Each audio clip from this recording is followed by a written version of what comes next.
LDF Vadanappally panchayat convention സംഘടിപ്പിച്ചു. തൃത്തലൂർ ശ്രീശൈലം ഓഡിറ്റോറിയത്തിൽ ചേർന്ന യോഗം CPI മണലൂർ മണ്ഡലം സെക്രട്ടറി VR മനോജ് ഉദ്ഘാടനം ചെയ്തു. CPM Nattika area secretary MA Haris Babu മുഖ്യപ്രഭാഷണം നടത്തി.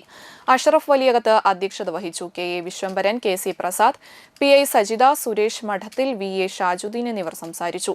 തെരഞ്ഞെടുപ്പ് കമ്മിറ്റി ചെയർമാനായി അഷറഫ് വലിയകത്ത്, കൺവീനർ സുരേഷ് മഠത്തിലിൽ, ട്രഷറർ VA ഷാജുദ്ദീൻ എന്നിവരെ തെരഞ്ഞെടുത്തു.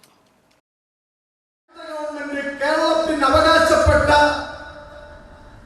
ഈ നികുതി വരുമാനത്തിൽ നിന്നും സെസ്സിൽ നിന്നും കേരളത്തിന് അവകാശപ്പെട്ട ഫണ്ട് തരാത്തത് എന്താ? കേരളത്തോട് മാത്രം ഇത്ര അവഗണന കാണിക്കുന്നത്?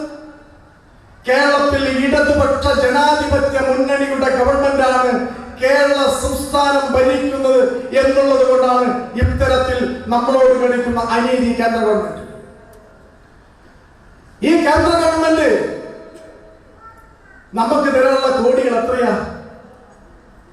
എല്ലാം കൂട്ടിയാൽ 1 ലക്ഷത്തിൽ പുറത്ത് കോടി രൂപ ഈ കേരളത്തിന് തരണം.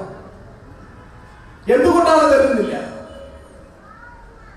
മറ്റ് സംസ്ഥാനങ്ങളോട് കാണിക്കാത്ത ഈ നയസമീപനം കേന്ദ്ര ഗവൺമെന്റ് ഈ കേരളത്തോട് കാണിക്കുന്നത് കമ്മ്യൂണിസ്റ്റ് സർക്കാർ, ഇടതുപക്ഷ സർക്കാർ കേരള